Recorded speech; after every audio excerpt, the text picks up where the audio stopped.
Hello students,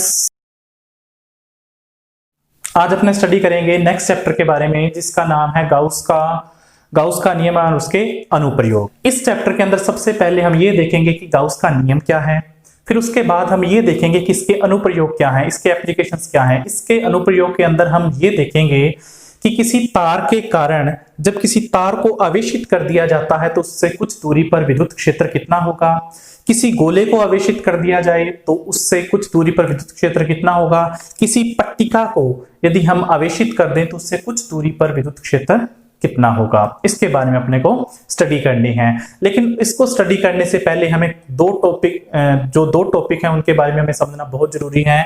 एक का नाम है विद्युत फ्लक्स और दूसरा है सतत आवेश वितरण, कि आवेश का वितरण किस तरीके से होता है।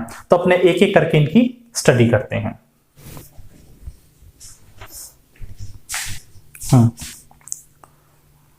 अब अपने स्टडी करते हैं विद्युत फ्लक्स के बारे में। विद्युत फ्लक्स को पढ़ने से पहले हमें यह जानना जरूरी है कि विद्युत क्षेत्र कैसी राशि है, सदिश राशि है, और जो क्षेत्रफल है वो कैसी राशि है, वो भी एक सदिश राशि है। ठीक है, विद्युत क्षेत्र के बारे में जो पिछली वीडियो है उसके अंदर आप पढ़ चुके हो। ये कोई आवेश रखा हुआ है Q, इसके चारों ओर क्या उत्पन्न होता है, विद्युत क्षेत्र, जिसको बनाने के लिए हम विद्युत क्षेत्र रेखाएं बना देते हैं। ठीक, मान लो इसके सामने कोई मैं इस तरीके का कोई क्षेत्रफल रख दूं, यहां इसके आगे ये है कोई परत, कोई प्लेट, इसको हम रख दें इसके आगे, ये 3D के अंदर है, इस प्रकार से इसके सामने रख दें तो कुछ विद्युत क्षेत्र रेखाएं या कुछ विद्युत क्षेत्र इसके अंदर से भी तो पास करेगा। तो इसके अंदर से जो विद्युत क्षेत्र पास करता है उसको ही हम विद्युत फ्लक्स बोलते हैं। विद्युत फ्लक्स को रिप्रेजेंट किया जाता है फाई से। मान लेते हैं इस बिंदु पर जहां से ये जस्ट इसको पास हो रहा है वहां पर विद्युत क्षेत्र है E और जो इसका एरिया है वो मान लेते हैं हम S। विद्युत क्षेत्र की दिशा किस तरफ है, इस तरफ। ठीक, इस तरफ है इसकी दिशा। ये इस बिंदु पर विद्युत क्षेत्र की जो दिशा है वो इस तरफ है E। S कौन सी राशि है, सदिश राशि है, तो इसकी जो दिशा होती है वो कौन सी होती है। मान लो ये क्षेत्रफल है, ऐसे रखा हुआ है, तो इसकी जो दिशा है वो हमेशा इसके क्या होगी, परपेंडिकुलर यानी कि लंबवत होगी। ठीक, तो इसकी दिशा भी हम ले लेते हैं इस तरफ। अब देखो, यदि ये क्षेत्रफल कम होता तो इसके अंदर से, इस क्षेत्रफल में से कम लाइनें पास होती, कम विद्युत क्षेत्र पास होता। यदि ये क्षेत्रफल ज्यादा होता तो इसके अंदर से विद्युत क्षेत्र क्या होता, ज्यादा पास होता। तो फ्लक्स जो होता है, फ्लक्स का फॉर्मूला लिखा जाता है, जो डेफिनेशन दी जाती है वो क्या होती है, एकांक लंबवत क्षेत्रफल में से निकलने वाले विद्युत क्षेत्र को ही हम क्या बोलते हैं, विद्युत फ्लक्स बोलते हैं। यानी कि किसके इक्वल होता है, E के बराबर, जो एकांक लंबवत क्षेत्रफल में से गुजरता है। यदि क्षेत्रफल ज्यादा है तो फ्लक्स भी क्या होगा, ज्यादा। इसलिए हम इससे क्या करते हैं, मल्टीप्लाई करते हैं क्षेत्रफल, और इसका हम हमेशा मल्टीप्लाई होगा। ये क्षेत्रफल कौन सा होता है, जो इसके लंबवत होता है। ठीक, अब देखो इसको हम किस तरीके से लिख सकते हैं। यदि हम इसका विन्यास चेंज कर दें, मान लो इस तरीके से कर दें, इसको चेंज कर दें, ऐसे दिशा इसकी चेंज कर दें, क्षेत्रफल जो पहले ऐसे था इसको ऐसे कर दें, तो इसके अंदर से जो फ्लक्स होगा, पहले ऐसे था अब ये ऐसे कर दिया, तो इसके अंदर से जो विद्युत क्षेत्र है वो कम निकलेगा। ऐसे कर दें तो इसके अंदर से और कम निकलेगा, यानी कि इसके विन्यास का भी फर्क पड़ता है, इन दोनों की दिशाओं का भी फर्क पड़ता है। तो इसलिए जो इसका फॉर्मूला होता है वो किस तरीके से लिखा जाता है, ES cos थीटा। थीटा क्या होता है, थीटा होता है E वेक्टर की जो डायरेक्शन है यानी कि E कैप और S कैप के बीच का जो एंगल है, यानी कि E की दिशा और S की दिशा के बीच का कोण है, कोण, उसको हम थीटा से रिप्रेजेंट करते हैं। जो एक्चुअल फॉर्मूला है वो इस तरीके से रिप्रेजेंट होगा। अब देखो फाई, इसको हम किस किस तरीके से लिख सकते हैं। E कौन सी राशि, एक सदिश राशि है, S भी कौन सी राशि, एक सदिश राशि है। तो आप अदिश गुणनफल के अंदर ये पढ़ चुके हो कि A डॉट B को हम क्या लिखते हैं, AB cos थीटा लिख सकते हैं। उल्टा भी तो लिख सकते हैं, AB cos थीटा को हम क्या लिख सकते हैं, A vector dot B vector, जब ये दोनों क्या हो, सदिश हो। तो इसी फॉर्मूले को हम इस तरीके से भी लिख सकते हैं। तो ये हमारा फॉर्मूला रहेगा। न्यूमेरिकल करते टाइम हमें इस फॉर्मूले को और इस फॉर्मूले को ध्यान में रखना है। अब देखो इसी तरीके से ये विद्युत क्षेत्र E है, ये दिया गया है विद्युत क्षेत्र कहीं E। कौन इसको जनरेट करता है, कौन इसको प्रोड्यूस कर रहा है, हमें उसके बारे में नहीं जानना, ठीक है। ये E है, इसके अंदर ये रखा हुआ है इस तरीके से 3D के अंदर एक पृष्ठ रखा हुआ है इस तरीके से 3D के अंदर, ठीक। इसके क्षेत्रफल की दिशा इस तरफ है और इन दोनों के बीच में जो एंगल है वो मान लेते हैं अपने कितना है, थीटा। ये E की डायरेक्शन होगी, ये इसकी डायरेक्शन होगी। तो उस टाइम इसका जो फॉर्मूला बनेगा वो फ्लक्स का क्या बनता है, वैसे तो अपने क्या लिखते हैं E डॉट S वेक्टर, या फिर हम इसको लिख सकते हैं E S cos theta. S क्या है, S क्या है, इसका पूरे का क्षेत्रफल जो हम निकालेंगे। जैसे ये रखा हुआ है तो इसके सामने का जो क्षेत्रफल होगा वो हम निकालेंगे। मान लो इसके हम छोटे से पार्ट की बात करें, छोटे से पार्ट में, छोटे से पार्ट के अंदर एरिया क्या होगा, छोटा सा होगा। तो इसी फॉर्मूले को हम इस तरीके से भी लिख सकते हैं, यानी कि छोटा सा जो थोड़ा सा फ्लक्स इसमें से निकलेगा उसको लिखा जाएगा E डॉट ds वेक्टर। कब, फॉर ds, यानी कि छोटे से अल्पांश के लिए, छोटे से अल्पांश क्षेत्रफल के लिए, अल्पांश क्षेत्रफल के लिए। उस टाइम हम इसको ऐसे लिखेंगे, ठीक है। यदि हम इसका इंटीग्रेशन करें, इंटीग्रेशन करने का मतलब क्या हुआ, हम पूरे के लिए करें इसको, समाकलन इसका करें। समाकलन का मतलब क्या होगा, पूरे क्षेत्रफल के लिए निकालना चाहिए तो एक मेथड हम ये भी यूज कर सकते हैं कि दोनों तरफ हम इंटीग्रेशन कर दें। तो इसका मतलब क्या हो गया, वो पूरे पृष्ठ के लिए फॉर्मूला हो गया, यानी कि phi is equal to E dot ds vector. इस तरीके से भी हम इसको लिख सकते हैं। इसका भी यूज होगा जब हम इसके गाउस के नियम के अनुप्रयोग करेंगे, तब इसका यूज किया जाएगा, इस फॉर्मूले का, जो आपको ध्यान में रखना है। अब है विद्युत फ्लक्स कैसी राशि है, विद्युत फ्लक्स एक अदिश राशि है, अदिश राशि, ठीक। और खास बात क्या है, इसकी यूनिट क्या होगी, यूनिट यानी कि मात्रक क्या होगा। इसका जो मात्रक बनेगा वो बनता है न्यूटन कूलम्ब इनवर्स, ठीक है। ये तो हो गया विद्युत क्षेत्र के लिए, और साथ में हम मीटर स्क्वायर लिखेंगे किसके लिए, एरिया के लिए। या फिर इसकी एक और यूनिट होती है जो हम बार बार यूज करेंगे, वोल्ट इंटू मीटर। वोल्ट किसके लिए है, विभव के लिए, हम आगे पढ़ेंगे। तो वोल्ट इंटू मीटर को हम ज्यादा यूज करते हैं इसके लिए, ठीक। इसके बाद है विमा। इसकी विमा क्या बनेगी, इसकी विमा बनेगी M1 L3 T-3 और A-1, ये इसकी विमा बनेगी।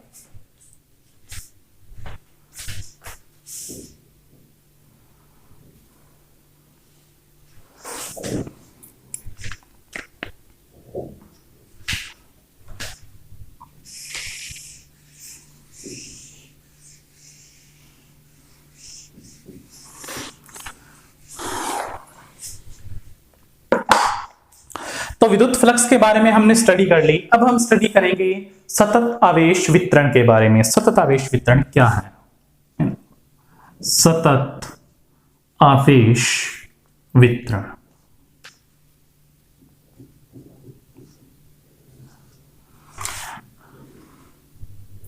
मान लो हमने कहीं पर आवेश रखा है Q1 यहां, फिर यहां रख दिया थोड़ी सी दूर Q2, यहां रख दिया Q3, तो हमने ऐसे काफी दूर दूर इस आवेश को रखा है।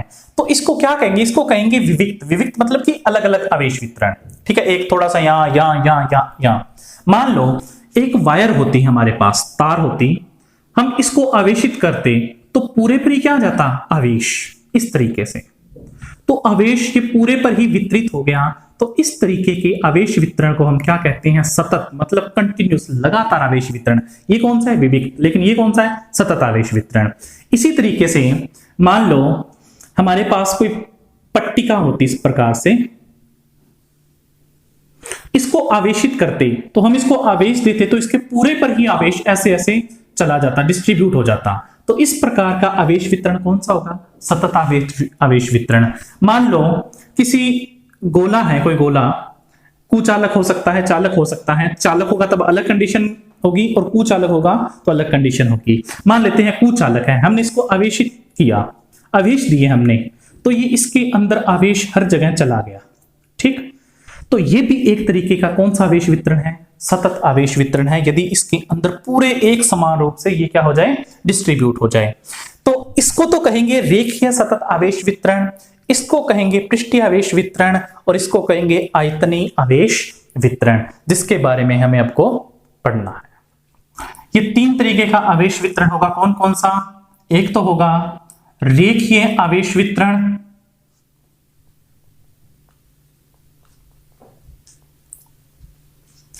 दूसरा होगा पृष्ठीय आवेश वितरण, और तीसरा होगा आयतन आवेश वितरण। तीन तरीके का वितरण हम अपने सिलेबस के अकॉर्डिंग पढ़ेंगे। ठीक,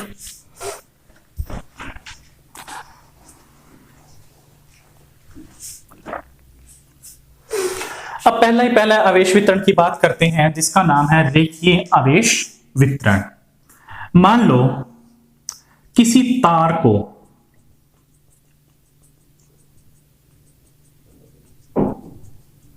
जिसकी लंबाई तो है L, इसको आवेश दे दिया गया Q, कैपिटल Q लिख सकते हैं, स्मॉल q लिख सकते हैं।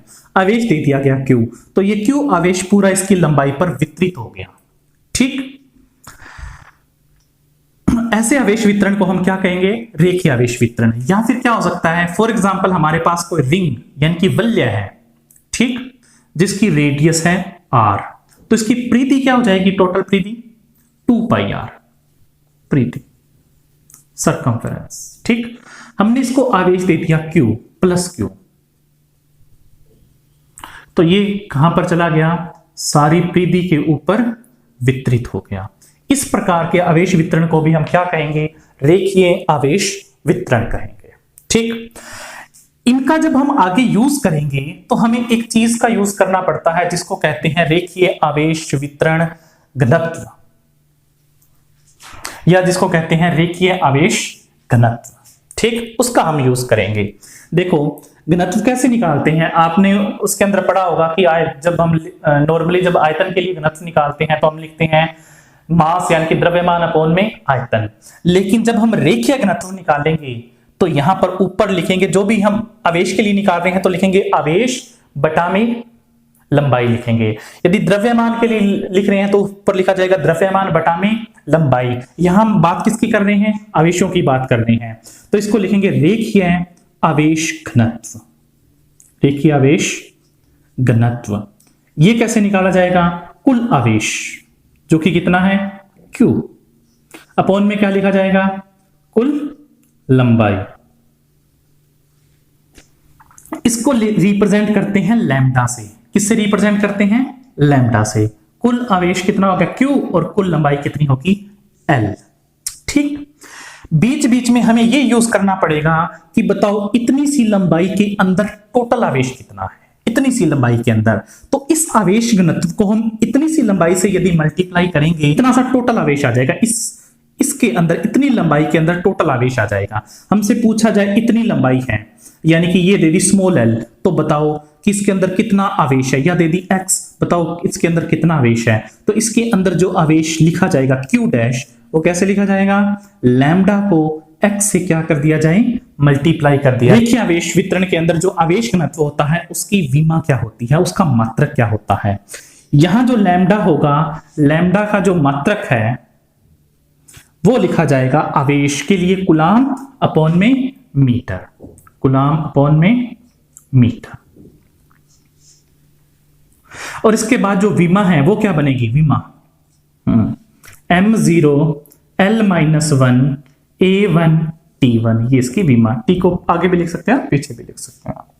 अब अपने बात करते हैं पृष्ठीय आवेश वितरण के बारे में।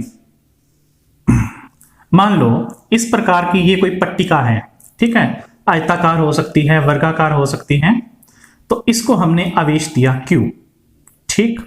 या फिर कोई खोखला गोला है, खोखला गोला, ठीक, इसको हमने आवेश दिया ये।